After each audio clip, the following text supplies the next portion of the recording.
What's the best way to get food? Is it sustainable agriculture? No. Is it a home-cooked meal? Absolutely not. It's going out to eat. And that's true in real life, but it's also true in Skyrim. But how do you know which places to go? Well, that's what we're going to find out today as I travel around Skyrim reviewing some of its most popular dining establishments for service, for food, for ambiance, for health code violations, everything you could think of. And the first place we're going is a little town called Whiterun and a cute little local tavern called the Bannered Mare. Here we go.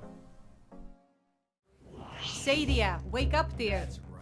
Yes, Mom. The managers are yelling at the staff right away. Not a good sign. So really what we're going to be sort of judging is the operation itself, right? How's the ambiance?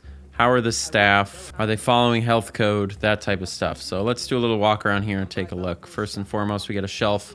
You've got a sword next to wine and a thing of cheese. That is a gigantic wheel of cheese. My guess is this is some sort of lost and found because there's absolutely no rhyme or reason to what you're putting here, you know? Or it could be, this could be employee drinks, you know? Which is nice. It's nice of you to allow your employees to keep their personal effects in their workstation, so nice work. Got some cleaning apparatuses back here. That's good. That means they're washing their dishes, keeping all your pots and pans and whatnot nicely organized. Shelf with wine. You've got your tankards there. Broom to sweep. I mean, this is looking pretty good. As a front of house operation, you're doing pretty well. Staff seems, you know, as happy as any staff's gonna be at a working in food service, so that's fine. You know, they're doing their job, so that's good. Looking at table presentation here. These people are eating some sort of melon. They're eating a tomato or an apple and a whole pie. That's nice. It's a nice presentation. You can see their cups all match. You know, you look on here, you've got cups and all of that using the same color scheme as the rugs and whatnot, which is really very nice. Candles for lighting and ambiance. You can't deny that. Ma'am, hello, how are you doing? I'm a food critic and restaurant inspector. What do you got going on here? You've decided to order the classic bread and 4 tomatoes combo. You must be Italian. So the front of house operation here is looking really very good. If the back of house is anywhere near as good as this place is really going to be in very good shape. So let's take a look at the back of house here. Let's see. You've got your meats smoking. Very good. Proper ventilation? Something I can do for you. Excuse me.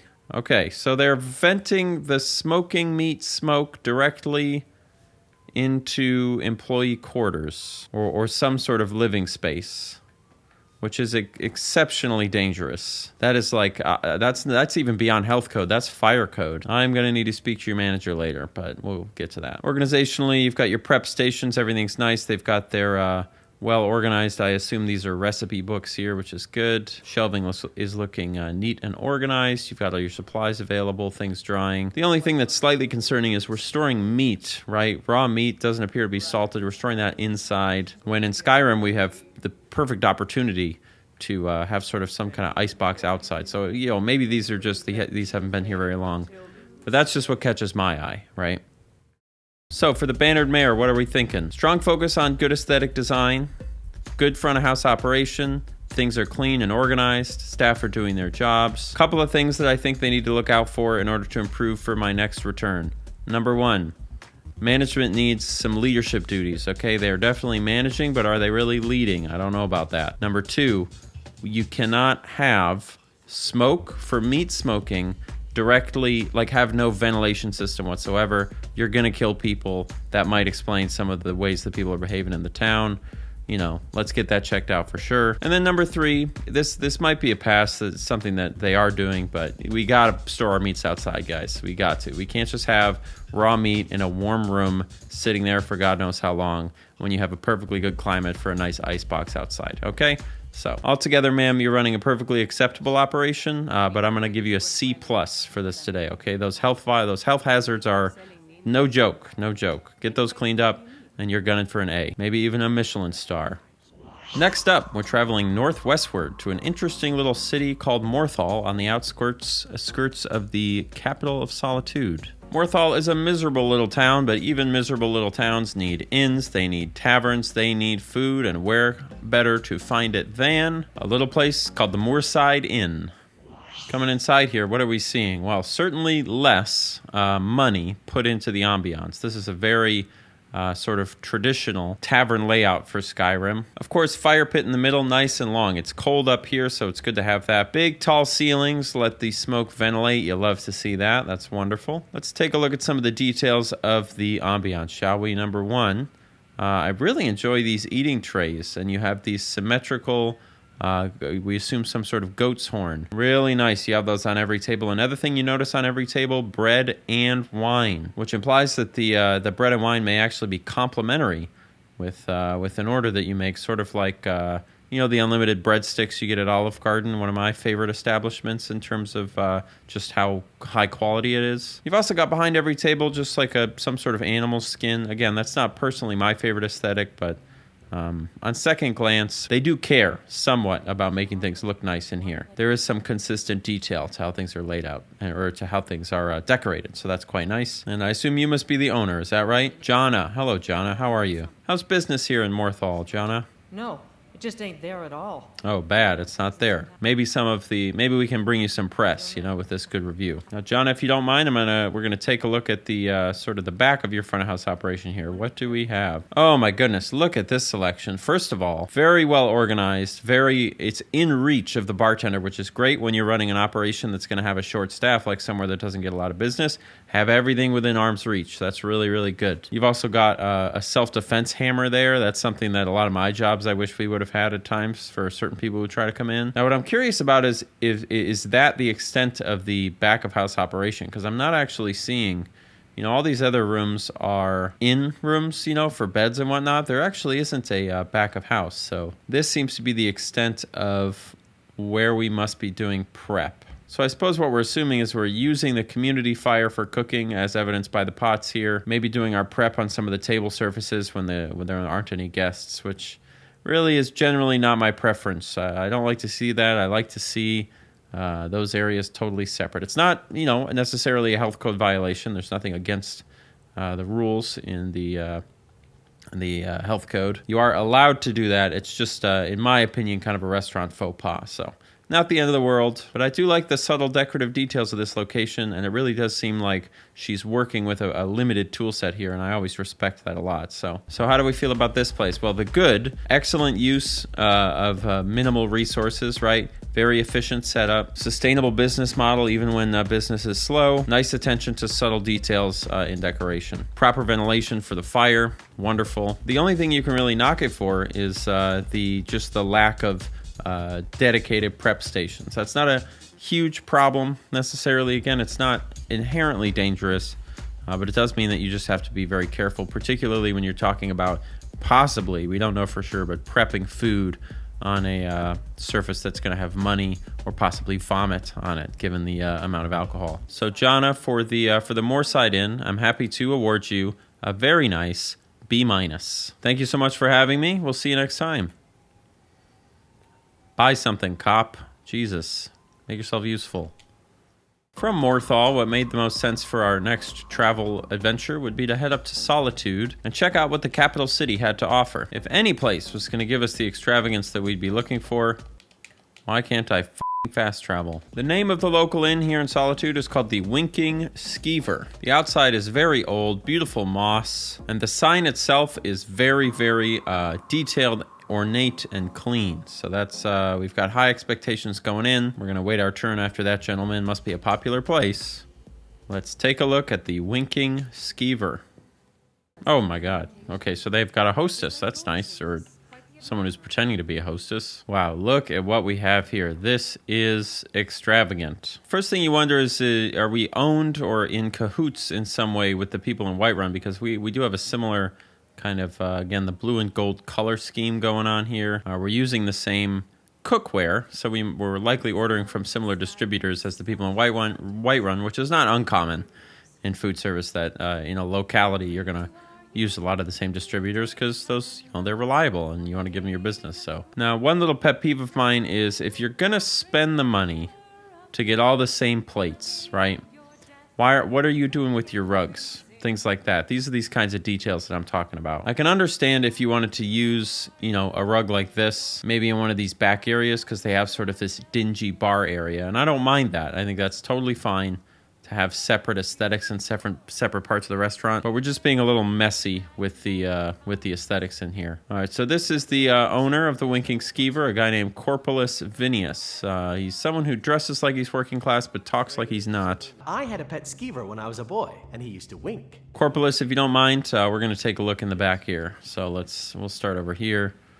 We've got goblets and wine. A lot of wine. We're a big wine place. I suppose we must sell a lot of it. You got some Corpolis. It's a mess down here. What are you doing? You're under inventoried on goblets. You don't have enough. I see you've got a lot of them on tables, but come on. You know as well as I do that if you get a rush, half of those are going to be in the dish pit, and you're going to need more. You can't just have 3 backups. And then we need to clean up this. I don't know what kind of attention to detail is going on here, Corpolis, but come on. Storeroom closet. You've got more goblets. Bring them out for God's sake. Jesus. We're storing meat next to a pot on just a regular, like a serving plate. We could be using that out and about. Why do you have these 2 over here, but this alto wine over there? Group them together for God's sake. Because you got to do inventory at the end of the month. Make it easy on yourself, Corpolis. My God. And let's see, back over here. This must be the oven that they're primarily using to cook. Actually, you can see they're cooking right now. They got beef cooked, and they're... What is that? A potato, and we're just putting cabbage next to some fire for some reason. I don't know. This is a beautiful oven, and if you'll note, check this out. That's some ventilation right there. That is wonderful. You love to see that. Yeah, big, beautiful keg right here. That's wonderful. Clearly, there was money spent, right, at this establishment. Let's inspect down in the basement. Sometimes there's storage and stuff down there. Yeah, look at this. I mean, it really is a beautiful space. Loads of storage. Yeah, we got tons of equipment. We really shouldn't have cheese stored down in this damp area. It should be up top where it's going to get sold and eaten. Who knows how long it's been sitting there. But it's a beautiful space. You can't deny that. So what's the rundown on the Winking Skeever here? Well, the good is beautiful building, great bones. Really, the bones are the main thing that you got going for us. There seems to be a really excellent wine program, which is also something that's good to inherit. But ultimately, this restaurant is, it's giving... I opened a restaurant because I'm rich and I don't actually know how to run a restaurant or know anything or care about doing a good job. I'm just going to use money to compensate for everything. The aesthetic is a little bit muddy. Storage is a mess. You have underutilized equipment in the basement, and the bartender seems like an asshole. So at the end of the day, Corpolis, unfortunately, I'm going to have to award you a D. You are wasting all the potential here. There's absolutely nothing remarkable that you're doing with this restaurant in this space. It could be a lot better. I'm going to be honest, it could be a lot better. You need to clean up your act, okay? You need to clean up your act. Now, I can't deny, I was a little disappointed after going to the Winking Skeever, and I was hoping that our last stop of the day would be a proper pick-me-up, some good home-style cooking that's propped up by love and not by money. And that desire is going to take us to Markarth. Markarth has a long and interesting history full of blood and mining, and that history is going to bring us to the Silverblood Inn. Very excited about this one. And upon first glance, this is very unique. So we'll do a quick walk around to the front of house first and foremost. It's a mess. That's the first thing I can say. Not a lot of tables, not a lot of seating. It definitely feels very bar-oriented and not really restaurant-oriented. You've got this big, beautiful bar with, I was going to say lots of seating, but it actually is kind of standing room only. This is the type of place that would be good for a karaoke night. Again, a staple. You've got a wonderful central fire. Not a huge one, but it does have a very, what looks to be quite a comprehensive ventilation system, so that's good to see. The energy of the patrons is a little interesting. This kind of feels like the type of place that you walk into and everyone just sort of eyeballs you because this is like for locals and you're not supposed to be there. What's your name, sir? Do you run this place? Klepper? This is the Silverblood Inn. I'll let you figure out who owns it by yourself. Now, that's a good representation of that energy I was talking about. Not very welcoming at all. And I'm not against going to somewhere that's unwelcoming if it makes up for it in other ways, right? Now, as beautiful of a space as this is, they haven't really done anything with the aesthetics. So you've got one table over here, seems to be being used for either prep or storage. You've got potatoes and cabbage just kind of sitting around. The shelves are an absolute mess, a real disaster. I don't know why we're storing animal skulls next to like mugs with, I assume, flour and then like pots. But this is a A real mess. Sorry, I don't mean to intimidate. This is a self-serve water station, which is really nice. Good to have that at a bar. You want to keep people hydrated, obviously. And then we take a look behind the bar, and what do we see? I mean, this is a fucking pigsty. You've got rugs back here, buckets, bread. What is it? Are you snacking on the job? First of all, that is a health code violation, mind you. Is there even like a back of house? What do we have? So, okay, there's more. This is somebody's room. They've got some kind of room service here. There's food on the floor. Oh Christ! You've got food spilled out in the rooms. Yeah, I gotta say, I am not overly impressed with this place at all. Who are you, ma'am? You work here? You come right to me if you find an unwashed floor or a lumpy bed. Okay, so they've got one half of the team that's running this place does have some gumption. I mean, she was ready to clean. She said, you find something dirty, let me know. But obviously, she's not very good at her job, no offense. I'm not going to say that to her face, but I'll say it near her face and hope that she overhears. My mother and father yell a lot. Always have. Oh, it's a family-run business. My mother and father yell a lot. Okay, so that is the energy it's giving. It's like, we don't care. Get out of our store. We'll do whatever we want. At the end of the day, what good is there to say about the Silverblood Inn? It's in a beautiful building. It has a lot of potential. Pretty much everything else, not that great. The owner is a jerk. It's extremely filthy, and the vibes are off. Unfortunately, Klepper, I don't like to do this, but if you can't be bothered to pick up a mug and put it face up when it's within arm's reach, you really don't deserve to be running a restaurant. I'm giving you an F. Close it down, start over, be a jerk, Klepper. I'm not coming back to this filthy establishment. I'm not coming back. All right? Not coming back. Unfortunately, our food tour of Skyrim today has ended on a disappointing note. My favorite place today was absolutely the inn in Morthal. Lovely, charming, small town feel. But as expected, those big city restaurants, they just lose the passion. They don't know what they're doing. They've got too much money. Now we're out of time for today's episode. We will be returning to continue to review all of the restaurants in Skyrim as we continue on, including the small towns. But until we're able to come back, please post a comment down below and let me know if you liked this video. If you did, that's helpful to me because I want to know that I'm making what you want to see. The last thing I have to say to you as I chase this goat through the mountains is, in my free time, I make a lot of music. I use that music in all of my videos. So today, I'm going to leave you with another tune. Please enjoy it, and I will see you next time. Thank you so much.